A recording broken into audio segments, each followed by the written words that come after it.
He rejected me 10 years ago, and now he's standing at my door, like my life somehow still belongs to him. I didn't look up when the elevator chimed. It was late, and I had exactly 12 tabs open on my laptop, a barely touched espresso cooling beside my keyboard, and a headache clawing its way through the base of my skull. Ray always knocked twice, then walked in. This time, no knock, just footsteps. Slow, heavy, and then that scent. Clean, sharp, pine, and heat.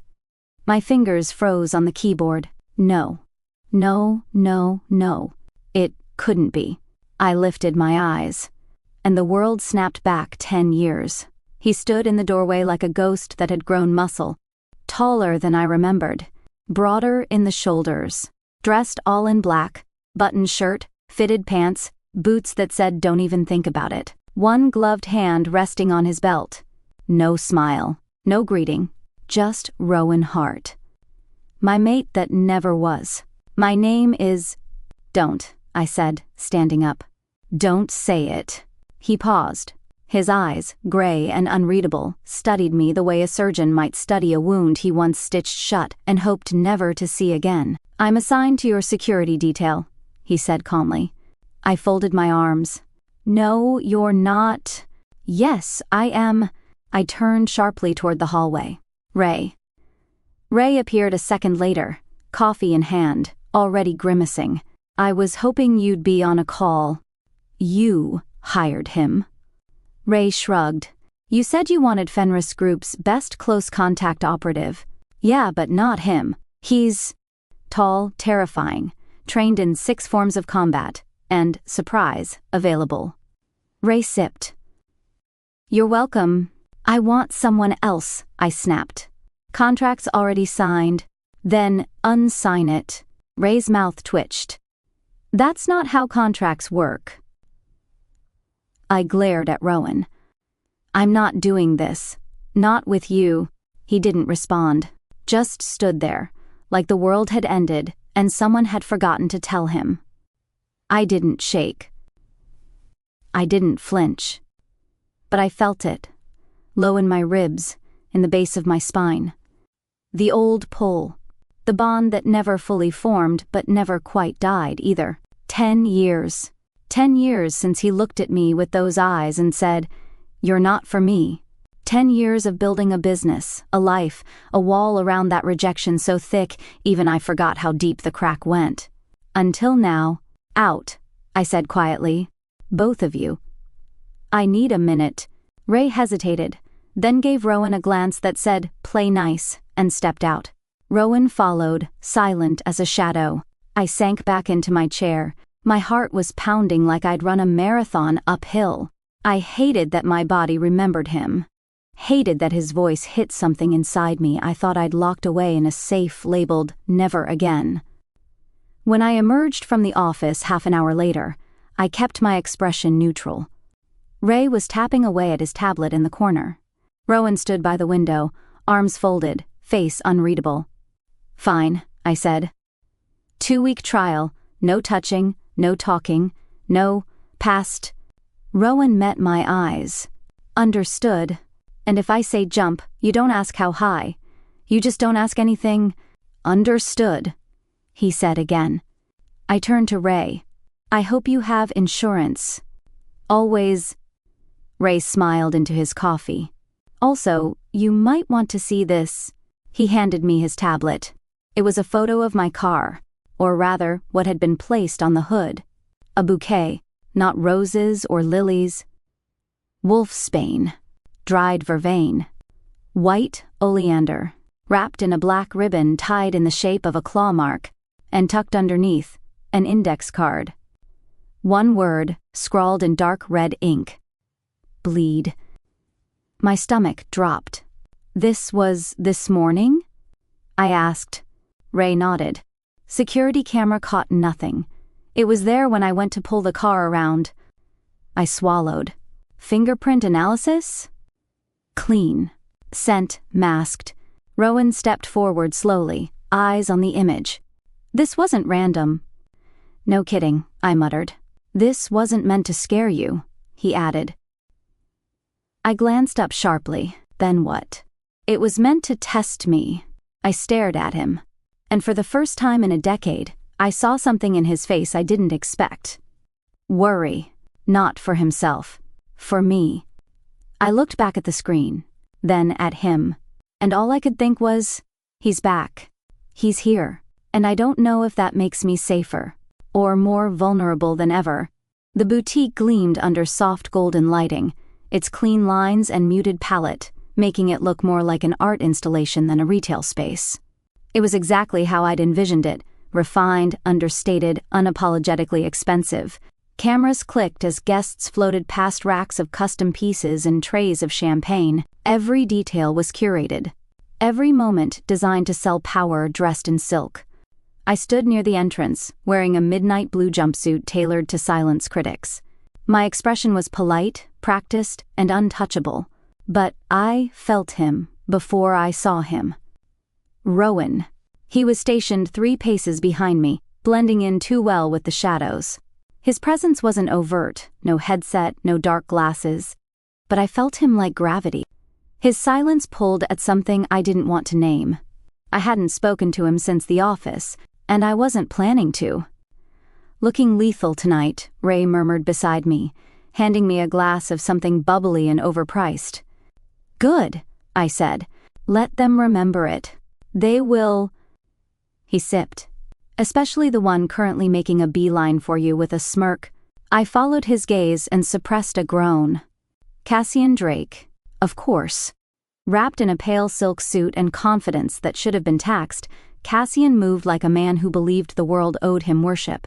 His smile was the kind you bought with power and wore like perfume. Ava Lane. He purred, stopping just close enough to make it inappropriate. If I'd known you'd be glowing tonight, I would have brought sunglasses. Cassian. I forced a thin smile. Still talking like a walking cologne ad, I see. His grin widened. Only for you. Behind me, I felt Rowan's energy shift. Slight, but unmistakable. Like static building before a storm. Cassian's eyes flicked past me, assessing. Is that Fenris muscle? He asked. Looks a little tense. He's doing his job, I said coolly. Must be hard. Cassian murmured, watching something he can't touch anymore. I stiffened. Cassian saw it. Smelled it. Of course he did. Omegas don't get to hide much. Not from other scent-sensitive predators. He leaned in a little too close. You always did like a challenge. Back off, I said, voice low. But he didn't. His fingers brushed my wrist. Just a moment. Just enough. And Rowan moved. I didn't even see him approach. 1 second Cassian's hand was on me. Next Rowan was between us, tall and unyielding, one hand pressed against Cassian's chest. That's close enough, he said, voice like ice splitting concrete. Cassian laughed. Ah. He speaks. Rowan didn't flinch. His body blocked mine entirely now, not aggressive, just immovable. I said, Rowan repeated, that's close enough. Cassian raised his hands in mock surrender, but the smile never touched his eyes. My mistake, he said smoothly. Didn't realize your leash was still attached. That's when Rowan stepped forward. Just 1 step. And for a moment, the entire room froze. Cassian backed off. Smart. The crowd didn't notice much. We'd rehearsed how to handle public tension without scandal, but I noticed. I noticed everything, especially the way Rowan's fingers flexed once before lowering back to his sides. I touched his sleeve. Let it go, I said, barely a whisper. He didn't look at me, just gave a single sharp nod and retreated back to his original position. Cassian melted into the room, laughing with someone too rich to say no.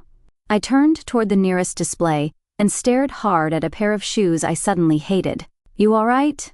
Ray murmured, appearing again like magic. Perfect, I said. As always. But my hand was shaking. I didn't want it to be. I clenched my fist to stop it. Behind me, Rowan said nothing, and that silence screamed louder than any words. The ride home was quiet. Too quiet. City lights blurred past the windows as I stared out, arms crossed tight over my chest. Rowan drove, because Ray had very conveniently vanished the second the event ended.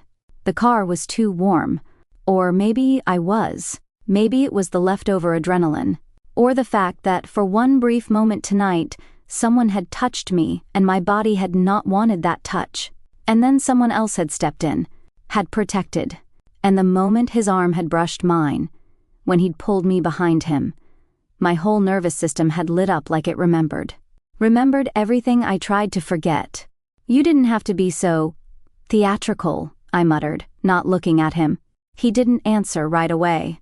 Then, he touched you. I scoffed. You think I can't handle a hand on my wrist? I think you shouldn't have to. I turned my head slowly. His profile was carved from stone, eyes forward.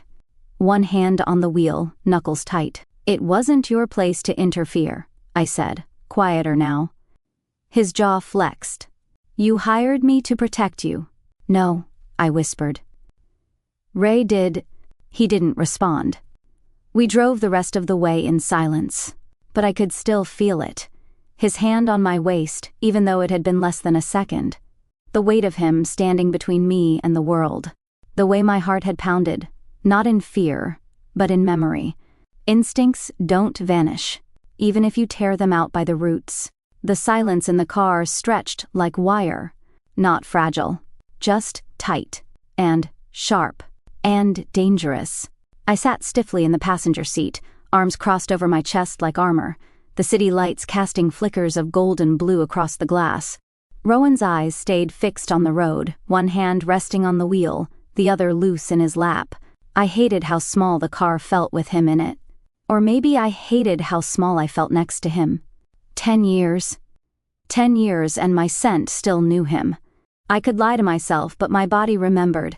Every heartbeat that sped up when he got too close. Every breath that paused when he looked at me. That damn biological betrayal.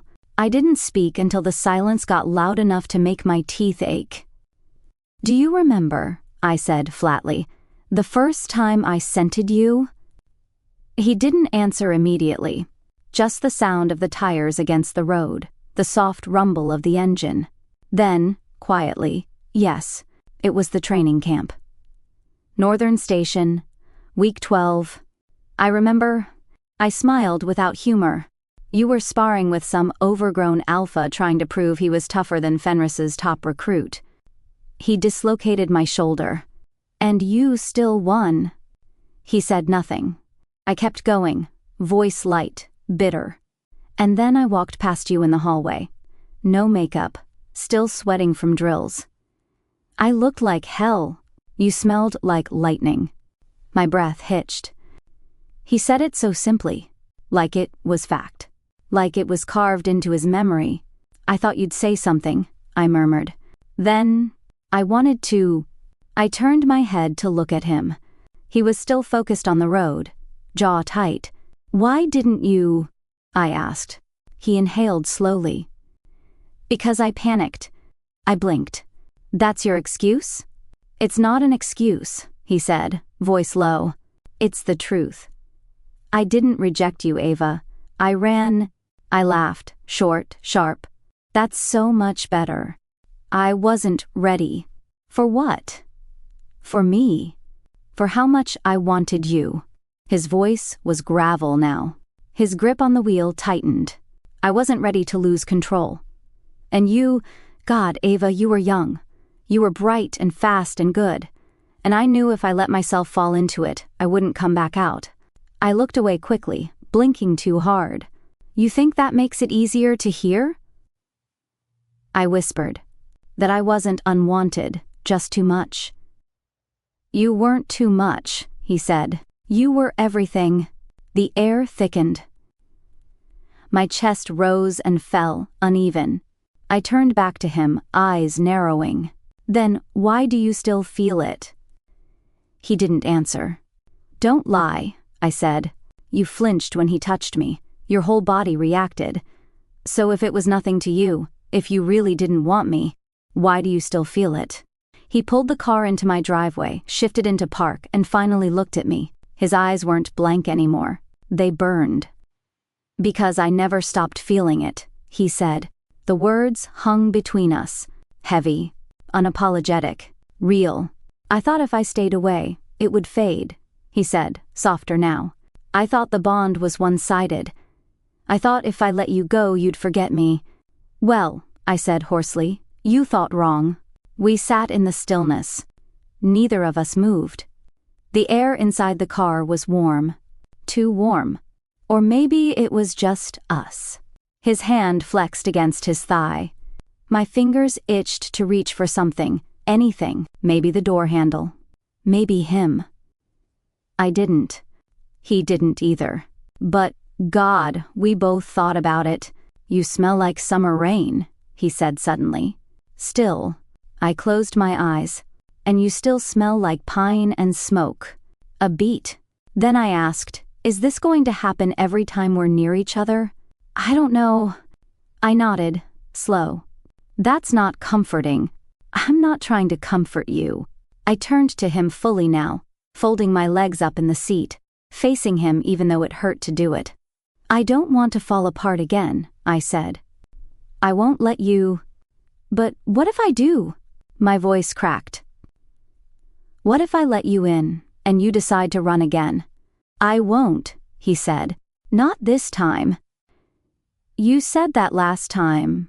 "I never said anything last time," he said with quiet intensity. And that was the problem. My chest tightened. We were so close to something, not touching, not speaking, not really, but one word, one movement, and it would tip. "Do you want this?" I asked. "I do," he said. "But I want you to want it too."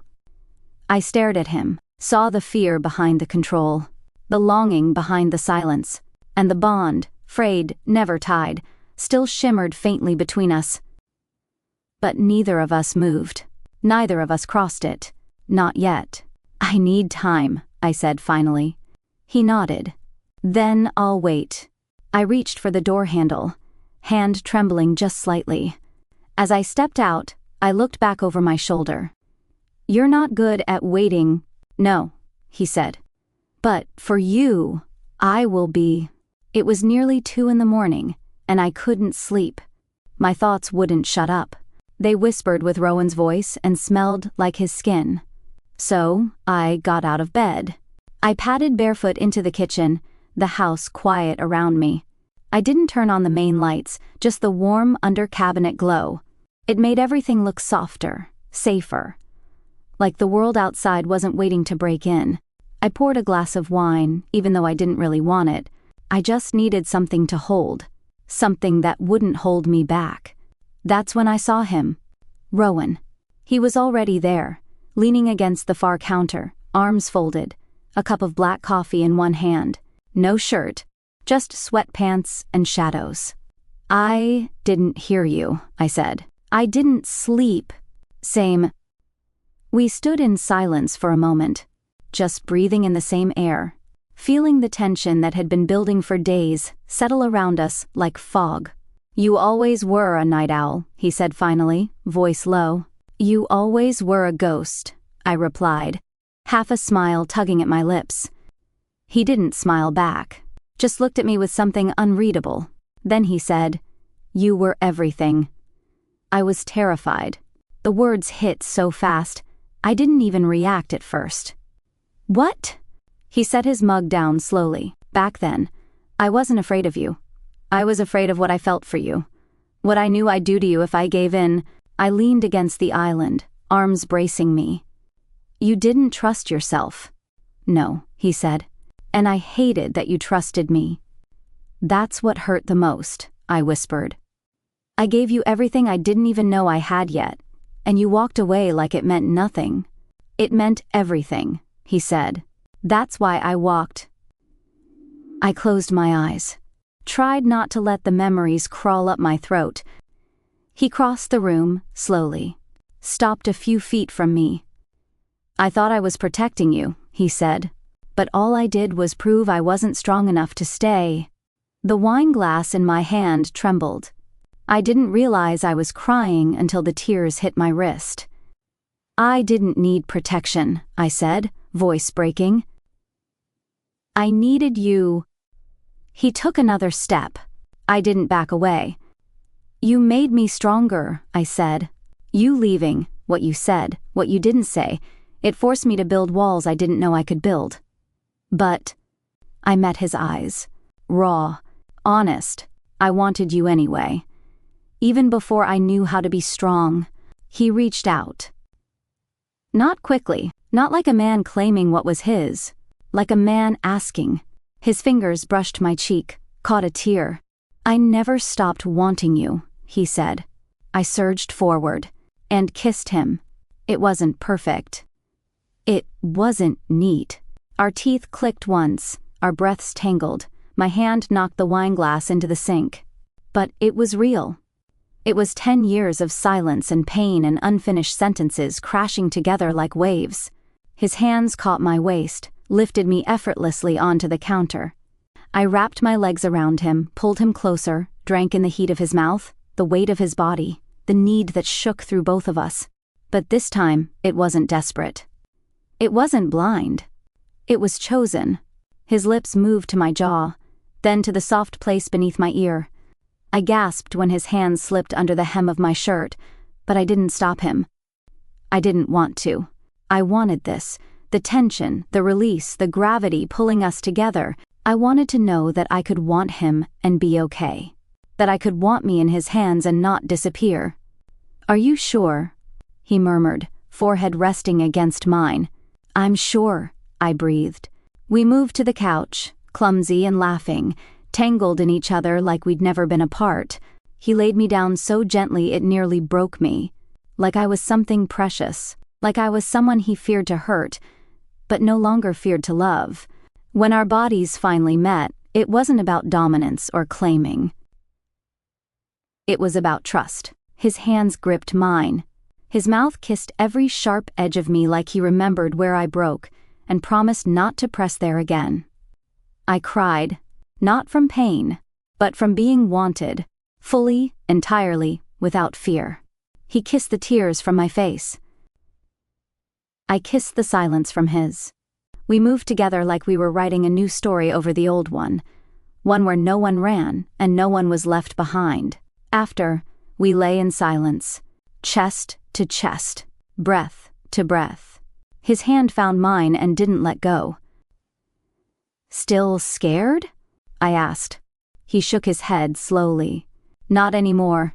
I traced the line of his collarbone, and for the first time in 10 years, I felt safe. Not because someone else protected me, but because I finally stopped protecting myself from what I wanted. The office was too quiet, and I didn't trust quiet anymore. It was past 11 p.m. Most of the team had gone home. Ray was still somewhere on a call, probably threatening a supplier with an NDA violation, and I was reviewing mock-ups on my tablet in my office. Rowan was in the hall, watching, breathing. There. It should have made me feel safe. It didn't, because something in the air had shifted. Too still. Too clean. Like silence with a heartbeat. I looked up just as my tablet blinked twice and went dark. Then the lights flickered. Then the emergency generator kicked in, and the building went red. Rowan? I called. He was already in the doorway, gun drawn, eyes scanning. Stay down, he said sharply. Silent alarm just tripped. What? Garage level breach. Main floor too? He crossed the room fast, yanked open the hidden panel near my desk, and pulled out a secondary device. I could hear it now. Muffled voices over the comms. Something wasn't right. No, something was very wrong.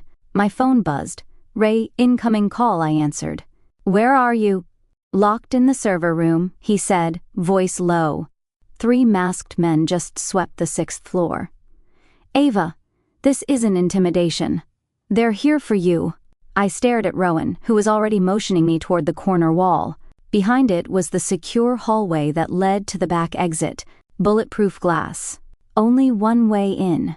He shoved open the door. Go. I'm not leaving you. I'm right behind you, he growled. I ran. The hallway echoed under my heels. I could hear footsteps behind us, some his, some not. Then a crash, the sound of breaking glass, a scream, distant. Security alarms blared louder now, too loud, shrill in my skull.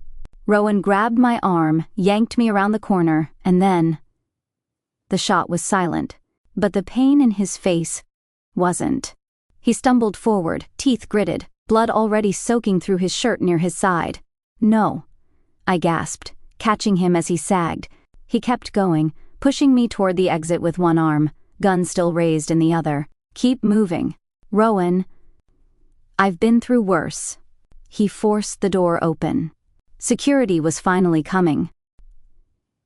I heard boots, voices.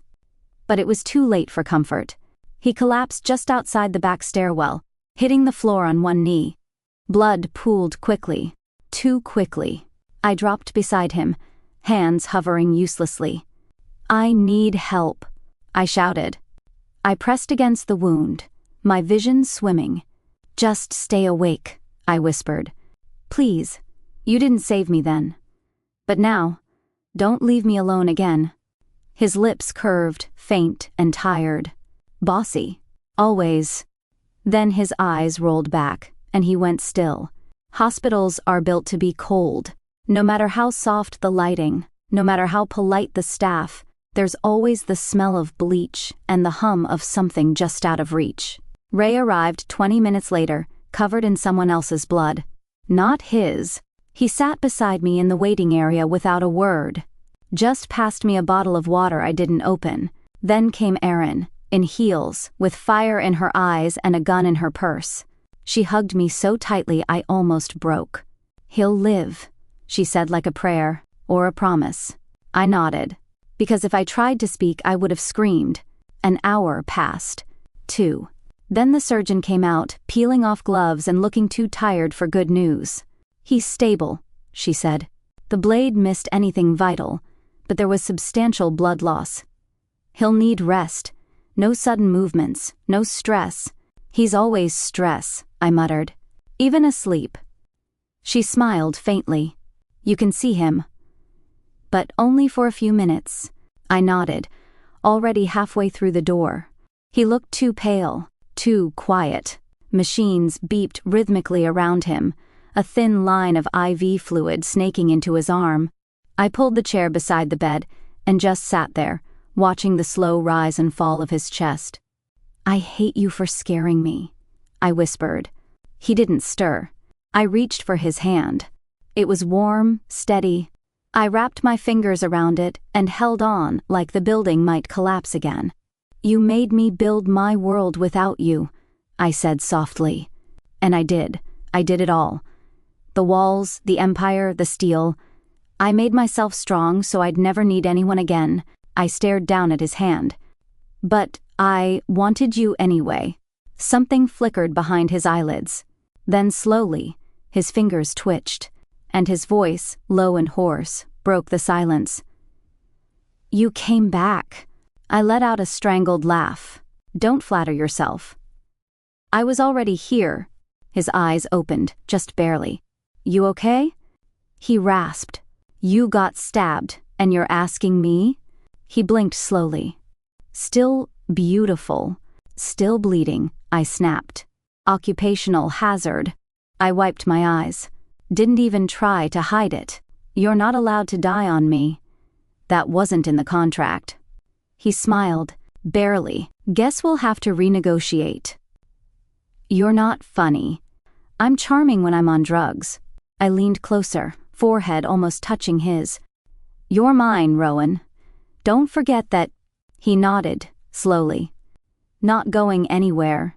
The hospital room was quiet in the morning light. Soft gray filtered through the half-closed blinds, washing everything in calm. The machine still beeped. The IV still dripped. But the chaos was over. For now. Rowan stirred in the bed beside me, eyelids fluttering like he was swimming up from a very deep place. When his eyes finally opened, they landed on me first. He blinked once. Then again. And then, "You're alive," he whispered. I gave a breathy laugh. Pretty sure that was my line, you idiot. A slow smile crept across his face, half exhausted, half sarcastic. You look like hell. Compliment accepted, I said dryly. He shifted slightly, grimacing. You didn't leave. I don't run from people who take knives for me. He chuckled, then winced. Don't make me laugh. I leaned closer, brushing a hand over his forehead. You scared me. You've never been scared of anything in your life. I looked him in the eyes. I've never had anything to lose before. That shut him up. His fingers twitched near mine. I laced them together. You didn't have to come back for me, he said after a beat. I didn't, I agreed. I stayed. Another silence. Not heavy this time. Just full. I sat on the edge of his bed, our hands still joined, and exhaled. There's something I need to say, I said. And I need you to actually listen. He nodded slowly, like he already knew. I've spent years making sure I'd never be owned, never be dependent, never be weak enough to need someone else to keep me upright. You're the strongest person I know, he murmured. No, I said. I just stopped trusting anyone else to hold me without dropping me. I ran my thumb along his knuckles. You didn't just drop me, you walked away before I ever got to hand you anything. And for a long time, I hated you for it. I hated the bond. I hated that my body still remembered. I hated that I still remembered. He swallowed hard. Ava, but I also know this, I said, cutting him off gently. You didn't claim me. I gave myself to you. That's the difference. His breath caught. I let the words hang.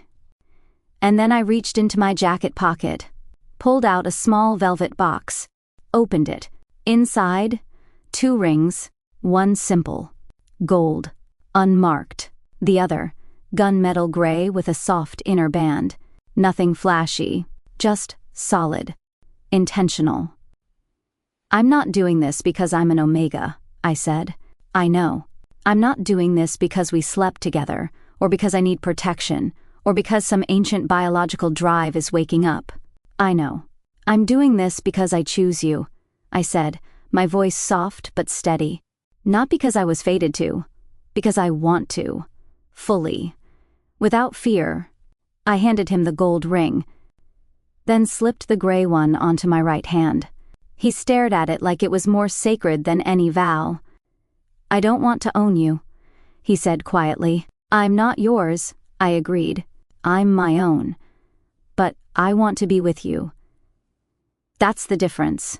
He nodded once, deeply, then took the chain around his neck, removed the simple ring from it, and replaced it with the one I'd just given him. When he looked back at me, his eyes were wet. I don't deserve this, he said. No, I replied, brushing a tear from his cheek.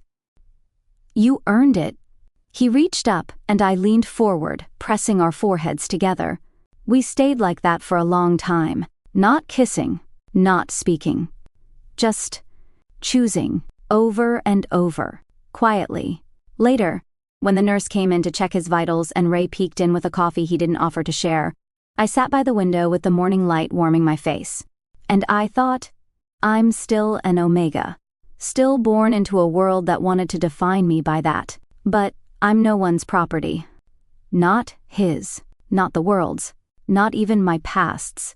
I'm mine. And that's exactly who I gave to him. 1 month later, the boutique launch was front-page news in 3 different fashion magazines. The headlines read things like Lane rewrites power aesthetics and From Teeth to Silk, how Ava Lane dominated the market, which frankly made me sound like I wore a cape and wrestled couture into submission. I didn't mind, mostly because the store looked exactly how I wanted it to look. Timeless, sharp, a little dangerous. Just like me, I stood near the entrance as guests poured in, journalists, designers, influencers with carefully tousled hair, and sipped champagne that cost more than most people's rent. The spotlight, as always, found me. I posed. I smiled. I led. And just out of the spotlight, watching with quiet pride and zero interference, was Rowan. No more earpiece. No more dark clothes.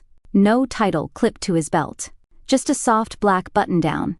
The sleeves rolled halfway up his forearms, and a ring on a chain beneath his collar. He didn't need to be introduced. Everyone knew who he was. Some still thought he was my bodyguard. Let them. We knew better. Later that night, curled up on the couch in our apartment, I was halfway through a glass of wine when my phone lit up. Mom. So, is the brooding one staying around? I smirked and video called her. She answered from her kitchen, already swirling a glass of Pinot in hand. I saw the photos, she said. You looked good. He looked edible. Mother. She shrugged. What? I have eyes. The man has arms. The universe makes sense. I laughed. He's staying, I said. Not as a bodyguard, not as an alpha. As my partner. She took a long sip. Does he cook? He grills. She nodded sagely. That'll do. I approve. Don't let him forget you're the boss. Never have. Never will. Before hanging up, she added, Tell him if he hurts you, I'll ruin his credit score and then his knees. Duly noted. The next morning was quiet in the best kind of way. Sunlight slid through the windows, warming the hardwood. A kettle hissed on the stove. I wore one of Rowan's old t-shirts and nothing else, padding around the kitchen like I owned the world. Because I did. He came up behind me, still towel damp from the shower, and wrapped his arms around my waist. Pressed a soft kiss to the side of my neck. You made coffee? He mumbled into my skin. I made success, I said, mock offended. You can handle the coffee. He chuckled, low and lazy. Fair enough. I turned in his arms and slipped my fingers under the collar of his shirt, tugging the chain free. The ring lay there, simple, golden, warm from his skin. He reached for my hand and brought it to his lips, kissing the inside of my wrist where his own scent now faintly lingered. Then he glanced down at my fingers. The gray ring I wore was matte, quiet, and permanent in a way I never thought I'd allow anything to be. He said, Still feels like a dream. That you got stabbed? That you stayed? I smiled. I didn't stay because I'm yours, I said. I stayed because I chose you. He nodded, resting his forehead against mine. And I'll keep choosing you, I whispered. Every morning, every version of us. Every scar. Every silence. We're not just bonded, he said. We're building a contract, I murmured. Signed in blood, sweat, and probably your dramatic near-to-death scene. He smirked. I do make an impression. I poked his chest. Don't do it again. Yes, ma'am.